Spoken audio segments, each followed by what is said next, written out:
નમસ્કાર વિદ્યાર્થી મિત્રો, હવે તમે ધોરણ 8 માં આવ્યા અને આ ધોરણ 8 માં તમારું ખૂબ ખૂબ સ્વાગત છે મિત્રો. જો તમે ધોરણ 6 માં હતા ત્યારે તમારો જે પ્રથમ પાઠ આવતો હતો એમાં તમે પ્રાચીન ભારતનો ઇતિહાસ ભણતા હતા. જ્યારે ધોરણ 7 માં આવ્યા ત્યારે એમાં જે પ્રથમ પાઠ આવતો હતો એમાં મધ્ય ભારતના ઇતિહાસની વાત હતી. અને હવે જ્યારે તમે ધોરણ 8 માં આવ્યા છો ત્યારે તમારે આધુનિક ભારતનો ઇતિહાસ ભણવાનો છે. અને ધોરણ 8 માં જે પહેલું પ્રકરણ છે એ પ્રકરણનું નામ છે ભારતમાં યુરોપિયન પ્રજાનું આગમન. તો મિત્રો આપણને પ્રશ્ન થાય કે ભારતમાં યુરોપિયન પ્રજા છે એનું આગમન શા માટે થયું? આ યુરોપની જે પ્રજા છે ભારતમાં કેમ આવી? એને ભારતમાં આવવાની શું જરૂર હતી? તો મિત્રો એ તો તમને ખબર છે કે પ્રાચીન સમયમાં જે આપણો દેશ છે એ વિશ્વની અગ્રીમ હરોળમાં હતો. આપણો દેશ છે એનું સ્થાન ખૂબ ઊંચું હતું અને જે આપણો ભારત દેશ છે એને પ્રાચીન સમયમાં ચોનેકી સીડિયા તરીકે ઓળખવામાં આવતો હતો. અને એટલા માટે જ તે ઘણા એવા વિદેશી વેપારીઓ હતા જે આપણા દેશથી આકર્ષાયા અને આપણા દેશ સાથે વેપાર કરવા માંગતા હતા. ઘણા ખરા એવા વિદેશીઓ હતા જેને આપણા દેશ ઉપર પ્રાચીન સમયમાં આક્રમણ કર્યું અને આપણા દેશમાં જે ધન હતું એ લૂંટવા માંગતા હતા. પણ મિત્રો આપણે વાત કરીએ છીએ ભારતમાં આ યુરોપિયન પ્રજાનું આગમન કેવી રીતે થયું. તો મિત્રો પ્રાચીન સમયમાં કહેવાય ને કે મલમલ, મરી મસાલા, રેસાના, સુતરાઉ કાપડ, તેજાના આવી અનેક વસ્તુઓ છે એ આપણા દેશમાંથી વિદેશમાં જતી હતી. તેવી જ રીતે જે ભારત દેશની જે મેં વસ્તુઓની વાત કરી, રેશમ કાપડ હોય, સુતરાઉ કાપડ હોય, મરી મસાલા હોય, તેજાના હોય કે રેસાના હોય, એની યુરોપમાં પણ ખૂબ માંગ રહેતી હતી.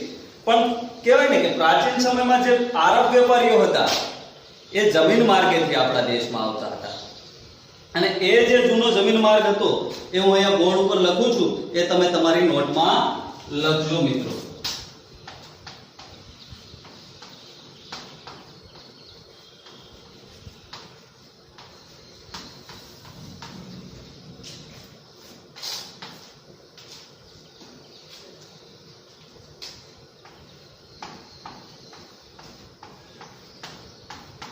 તો મિત્રો પોર્ટુગલ, અને પોર્ટુગલ થી જે માર્ગ છે એ ડાયરેક્ટ આવતો વેનિસ, જીનીવા, ત્યાંથી આગળ તુર્કસ્તાન, ત્યાંથી બગદાદ, ત્યાંથી ઈરાન અને ઈરાનથી સીધું ભારતમાં આવતું હતું. પણ બને છે કેવું કે 1453 માં એક ઘટના બને છે. જે તુર્ક મુસ્લિમો હોય છે, જે તુર્કિસ્તાનના મુસ્લિમો હોય છે, એ મુસ્લિમો છે એ જે આ તુર્કસ્તાન નામનું જે બંદર છે અહીંથી ભારત અને કોઈ યુરોપના દેશો સાથે આ તુર્કિસ્તાનથી વેપાર થતો હતો. આ તુર્કિસ્તાન નામનું બંદર હતું, અહીંથી વસ્તુની આપ-લે થતી હતી. પણ જે આ તુર્કસ્તાન નામનું જે બંદર છે જેને હાલમાં કોન્સ્ટેન્ટિનોપલ નામના બંદર તરીકે ઓળખવામાં આવે છે, આ કોન્સ્ટેન્ટિનોપલ નામનું જે બંદર હતું એ તુર્ક મુસ્લિમોએ જીતી લીધું. અને એ જે કોન્સ્ટેન્ટિનોપલ નામનું બંદર છે એને ઇસ્તંબુલ બંદર તરીકે પણ ઓળખવામાં આવે છે. અને તુર્ક મુસ્લિમોએ આ બંદર જીતી લીધું અને બાકીની વિદેશી પ્રજાને કહી દીધું કે જો તમે હવે અહીંથી આવ્યા તો તમારા ટાંટિયા ભાંગી નાખવામાં આવશે. એટલે બીજા વિદેશીઓને એમ થઈ ગયું કે હવે અહીંયા જવાય નહીં, નહીતર આ રહ્યા આ તુર્ક મુસ્લિમો આપણને 100% મારે. એટલા માટે પછી જે યુરોપના લોકોને આપણા તેજાના, મરી મસાલા, બરાબર, સુતરાઉ કાપડ અને મલમલ વગર ચાલે એવું હતું નહીં. એટલા માટે એમને નવો જળ માર્ગ શોધવાની ફરજ પડી. અને નવો જળ માર્ગ શોધવા માટે એ સમયે ભૌગોલિક શોધખોળો શરૂ થઈ અને એ સમયને ભૌગોલિક શોધખોળોના યુગ તરીકે ઓળખવામાં આવે છે. અને કહેવાય છે ને કે જરૂરિયાત છે તો સંશોધનની જનની છે. બરાબર, જો જરૂરિયાત હોય તો આપણે સંશોધન કરવું જ પડે. અને આમ પણ યુરોપિયન પ્રજામાં એક ગુણ હતો અને એ ગુણ હતો સાહસિકતાનો ગુણ. અને એ સમયે યુરોપ અથવા પોર્ટુગલનો જે રાજા હતો એને ધ હેનરી ધ નેવિગેટર તરીકે ઓળખવામાં આવતો હતો અને એનું સાચું નામ હતું પ્રિન્સ હેનરી. અને આ પ્રિન્સ હેનરી છે એને એ સમયે એક ઓફર રાખેલી કે જે કોઈ પણ વ્યક્તિ ભારત જવાનો જળમાર્ગ શોધશે એને મોટું ઇનામ આપવામાં આવશે. અને જો આ ભારત આવવાનો જળમાર્ગ શોધવાનું બીડું ઝડપનાર કોઈ વ્યક્તિ હોય તો એ હતો ઇટાલીનો રહેવાસી અને એનું નામ હતું ક્રિસ્ટોફર કોલંબસ.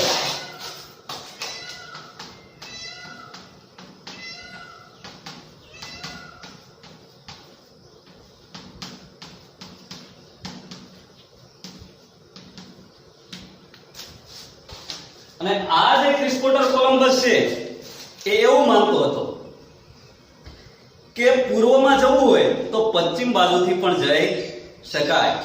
અને સૌથી પહેલા જે આ ઇટાલીનો વતની છે ક્રિસ્ટોફર કોલંબસ એ ભારત શોધવા માટે નીકળી પડ્યો. પણ થાય છે કેવું કે એ અચાનક છે એ ભારતની જગ્યાએ અમેરિકા ખંડમાં જતો રહે છે. અને જ્યાં સુધી જીવે છે ત્યાં સુધી એ પોતાને હિન્દુસ્તાનનો શોધક જ માનતો રહે છે. એટલા માટે અમેરિકાના જે મૂળ વતનીઓ છે એને રેડ ઇન્ડિયન કહેવામાં આવે છે અને જે કિનારાના ટાપુઓ છે એને વેસ્ટ ઇન્ડિઝ તરીકે ઓળખવામાં આવે છે. આમ ક્રિસ્ટોફર કોલંબસ પછી જે વ્યક્તિ ભારતનો જળમાર્ગ શોધવા નીકળે છે એ વ્યક્તિનું નામ હતું અમેરિગો વેસ્પુચી.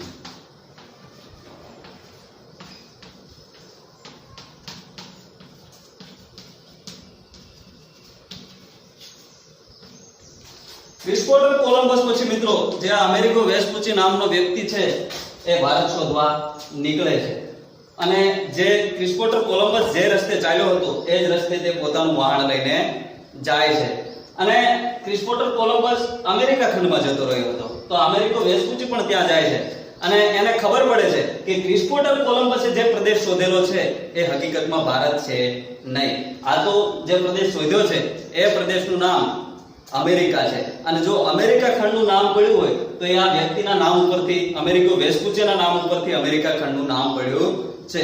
અને ત્યાર પછી આ અમેરિગો વેસ્પુચી પછી જે વ્યક્તિ ભારત શોધવા તો નથી નીકળતો પણ એમ જ તે દરિયાઈ સફર માટે નીકળે છે અને એ વ્યક્તિનું નામ હતું મેગલેન.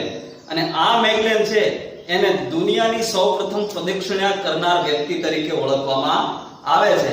અને મેગલેન બાદ જે વ્યક્તિ ભારત ખંડની અથવા ભારત દેશની કહેવાય કે શોધવા માટે નીકળે છે ભારત દેશને શોધવા માટે એ વ્યક્તિનું નામ હતું વાસ્કો દ ગામા.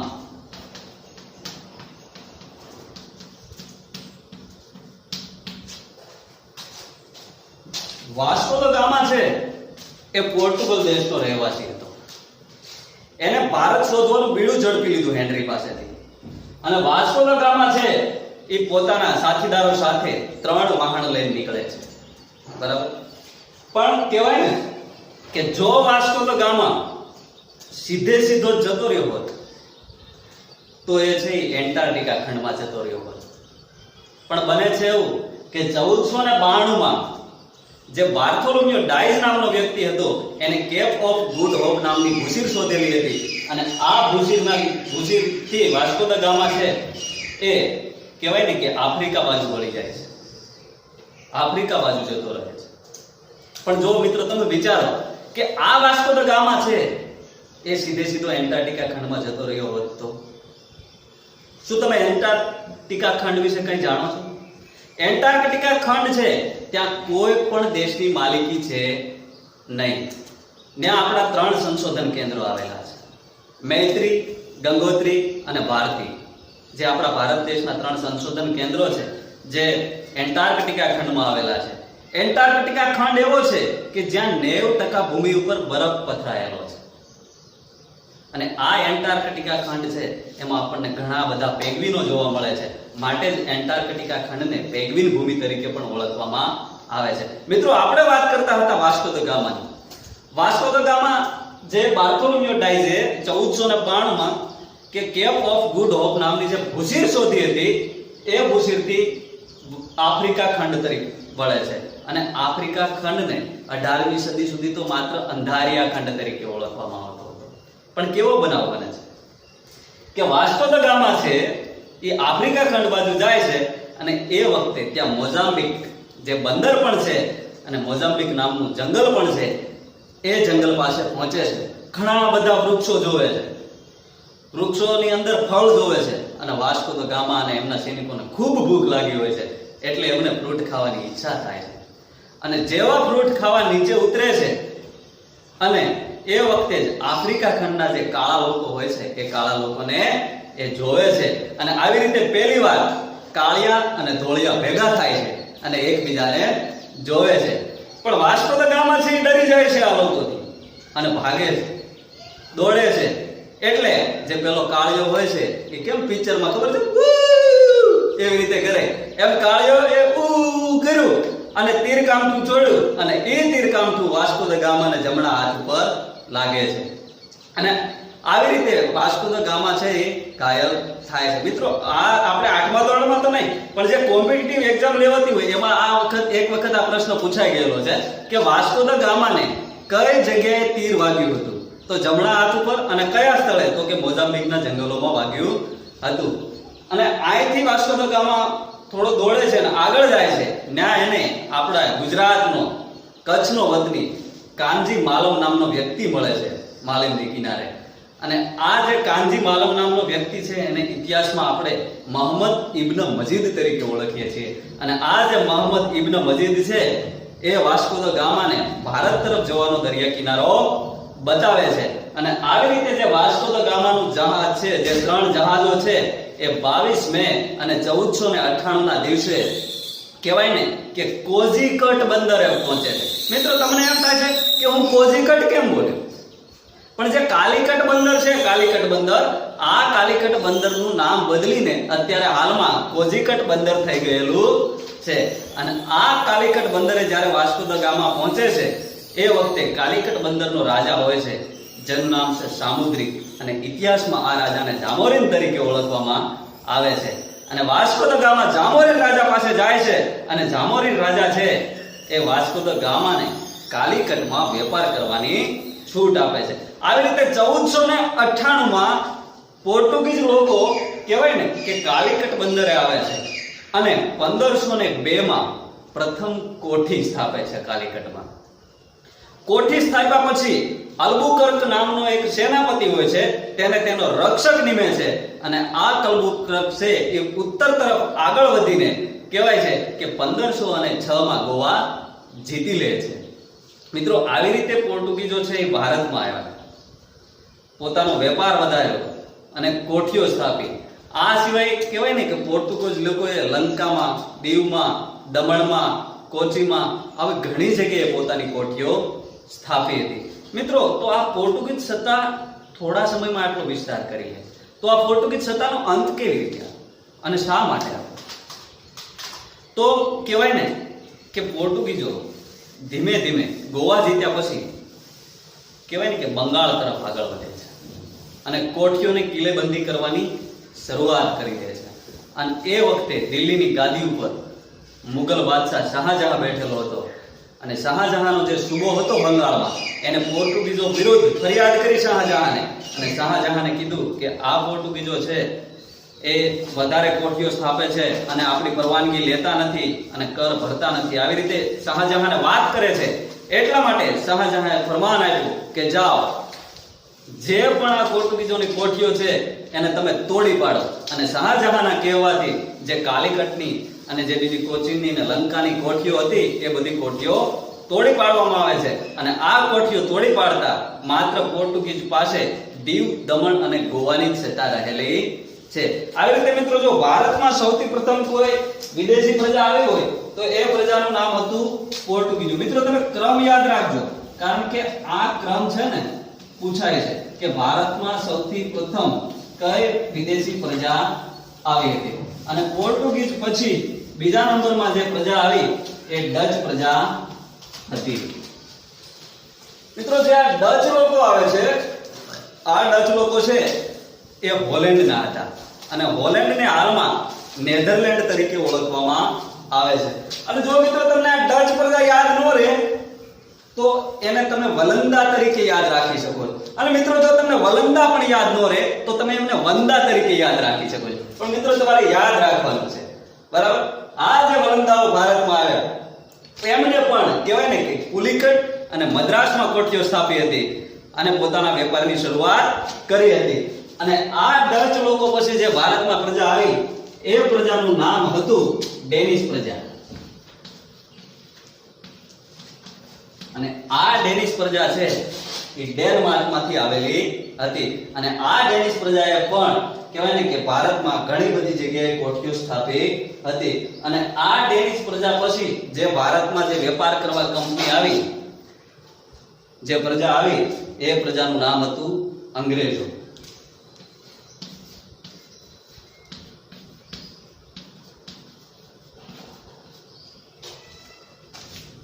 જો મિત્રો, હું તમને વાત અંગ્રેજોની કરવાનો છું, પણ અંગ્રેજોની વાત કરું એ પહેલા હું તમને આ ડચ પ્રજાના એક બે પ્રસંગો કહેવા માંગુ છું. કારણ કે જે આ ડચ પ્રજા છે ને, આ ડચ પ્રજાએ સૌપ્રથમ 1602 માં ડચ ઈસ્ટ ઇન્ડિયા કંપનીની સ્થાપના કરી હતી. અને 1663 માં એમણે કહેવાય ને કે આગ્રામાં પણ કોઠી સ્થાપી હતી.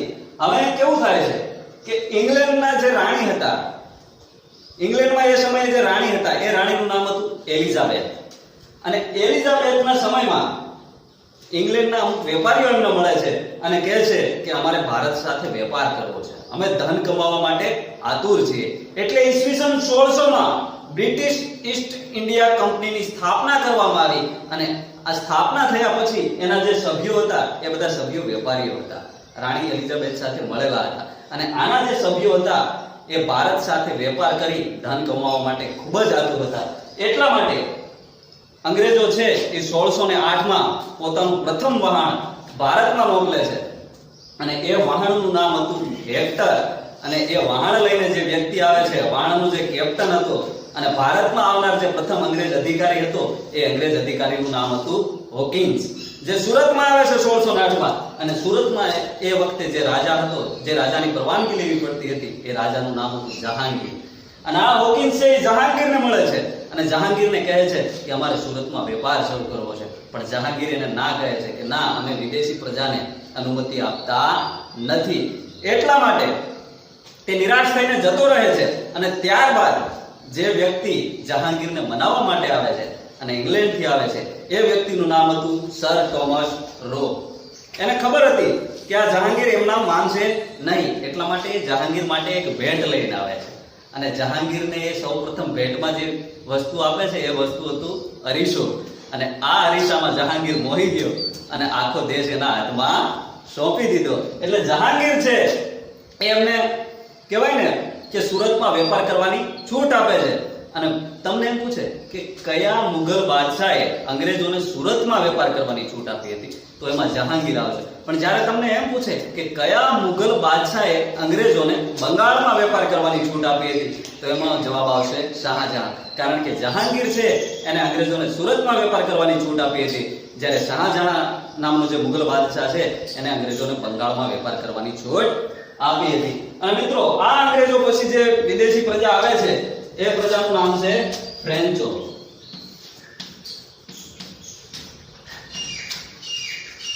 ફ્રેન્ચ પ્રજા. મિત્રો, જે આ ફ્રેન્ચ પ્રજા છે એમને 1666 માં કહેવાય ને કે ફ્રેન્ચ ઈસ્ટ ઇન્ડિયા કંપનીની સ્થાપના કરી. અને આ જે ફ્રેન્ચ ઈસ્ટ ઇન્ડિયા કંપની હતી એ ભારતમાં વેપાર કરવા માટે ખૂબ જ આતુર હતી. અને ભારતમાં આવ્યા પછી તેમને કહેવાય ને કે ચેન્નઈ, એટલે કે એ પ્રાચીન સમયમાં મદ્રાસ તરીકે ઓળખવામાં આવતું હતું, અને પોંડિચેરીમાં પોતાની કોઠીઓ સ્થાપી અને વેપારની શરૂઆત કરી દીધી. અને આ ફ્રેન્ચોની કંપનીનો જે વડો હતો એ વડાનું નામ હતું દુપ્લે. અને આ દુપ્લે નામનો જે વ્યક્તિ છે એ ખૂબ મહત્વકાંક્ષી હતો અને એનો થોડો સ્વભાવ છે ઉતાવળિયો હતો. અને એ કહેવાય કે ભારતમાં ધન કમાવા માટે સ્પેશિયલ આવ્યો હતો. પણ થાય છે કેવું કે મદ્રાસમાં અંગ્રેજો જે કિંમતે વસ્તુ આપતા હતા એના કરતા અડધી કિંમતે આ ફ્રેન્ચોએ વસ્તુ આપવાની શરૂઆત કરી દીધી. એટલે ફ્રેન્ચો અને અંગ્રેજો સામસામે ટકરાયા અને એના લીધેથી બંનેના હિતો જોખમાયા અને બંને વચ્ચે યુદ્ધ થયા. અને આ ફ્રેન્ચો અને અંગ્રેજો વચ્ચે કહેવાય ને કે 5 યુદ્ધ થયા, જેને ઇતિહાસમાં એંગ્લો ફ્રેન્ચ વિગ્રહ તરીકે ઓળખવામાં આવે છે. અને કહેવાય કે આ યુદ્ધમાં છેલ્લે અંગ્રેજોની જીત થાય છે અને ફ્રેન્ચ લોકોની હાર થાય છે. આવી રીતે અંગ્રેજો છે એ સંપૂર્ણ ભારતમાં સૌથી વધારે શક્તિશાળી છે એ આ યુદ્ધથી સાબિત થાય છે. મિત્રો, મેં તમને આ ક્રમ બતાવ્યો કે સૌથી પહેલા પોર્ટુગીઝ આવ્યા, પછી ડચ આવ્યા, પછી ડેનિશ લોકો આવ્યા, પછી અંગ્રેજો આવ્યા અને પછી ફ્રેન્ચ લોકો આવ્યા. તો મિત્રો હું તમને એમ થશે કે આ સાહેબે વાત તો કરી કે સૌથી પહેલા આ વિદેશી પ્રજા આવી, આ વિદેશી પ્રજા આવી, પણ મિત્રો હું તમને એ પણ સમજ હોવી પડે કે સૌથી પહેલા જે વિદેશી પ્રજા આવી એ તો આપણે જાણ્યું, પણ સૌથી પહેલા ભારતમાંથી કઈ વિદેશી પ્રજા આવી? તો મોટા ભાગનાનો જવાબ હશે કે સૌથી છેલ્લે ભારતમાંથી જનારી વિદેશી પ્રજા અંગ્રેજો હતા. પણ મિત્રો આ જવાબ સાચો છે નહીં. જો હું તમને આ એક્ઝામ દેખાડું કે સૌથી પહેલા જો ભારતમાંથી કોઈ પ્રજા ગઈ હોય તો એ પ્રજા હતી ડચ. ડચ પ્રજા પછી જે પ્રજા ગઈ એ હતી ડેનિશ. ડેનિશ પછી ભારતમાંથી જે પ્રજા ગઈ એ પ્રજાનું નામ હતું અંગ્રેજો. અને અંગ્રેજો પછી ભારતમાંથી જે પ્રજા ગઈ એ પ્રજાનું નામ હતું ફ્રેન્ચો. અને સૌથી છેલ્લે ભારતમાંથી જે પ્રજા ગઈ એ પ્રજાનું નામ હતું પોર્ટુગીઝો. જો મિત્રો જે સૌથી પહેલે આવ્યા ને એ જ સૌથી છેલ્લે ગયા.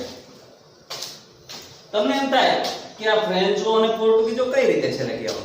મિત્રો આપણો દેશ આઝાદ થયો 15 ઓગસ્ટ 1947 ના દિવસે, અને એ દિવસે અંગ્રેજોએ ભારતમાંથી વિદાય લીધી એમ કહી શકાય. પણ આ ફ્રેન્ચો છે ને એ ફ્રેન્ચો તો આપણા દેશમાંથી 1954 માંથી ગયેલા છે. અને ત્યારબાદ પોર્ટુગીઝો જે દીવ દમણ અને ગોવા છોડવા જ માંગતા ન હતા, એટલે એમના માટે એમને દીવ દમણ અને ગોવા ખાલી કરાવવા માટે કહેવાય ને કે ઓપરેશન વિજય કરવું પડેલું. અને આ ઓપરેશન વિજય 1961 માં થયેલું. એટલે કહેવાય કે આ પોર્ટુગીઝ લોકો છે એમને 1961 માં ભારત દેશ છોડ્યો હતો. મિત્રો હવે આપણે કઈ પ્રજા ભારતમાંથી ક્યારે ગઈ એની વાત કરી, અને હવે આપણે વાત કરવી છે કે આ અંગ્રેજોએ બંગાળમાં વેપાર કઈ રીતે શરૂ કર્યો.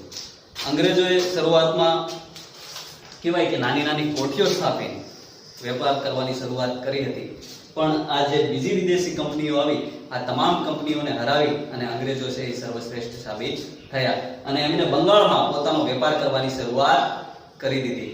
એ વખતે ઔરંગઝેબનું શાસન હતું અને ઔરંગઝેબ પાસેથી અંગ્રેજોએ કર આપ્યા વિના વેપાર કરવાની પરવાનગી મેળવી લીધી અને 1300 એટલે કહેવાય ને કે આ અંગ્રેજો છે એમને સૌથી પહેલા હુગલી નદીને કાંઠે 1651 માં વેપાર કરવાની શરૂઆત કરી.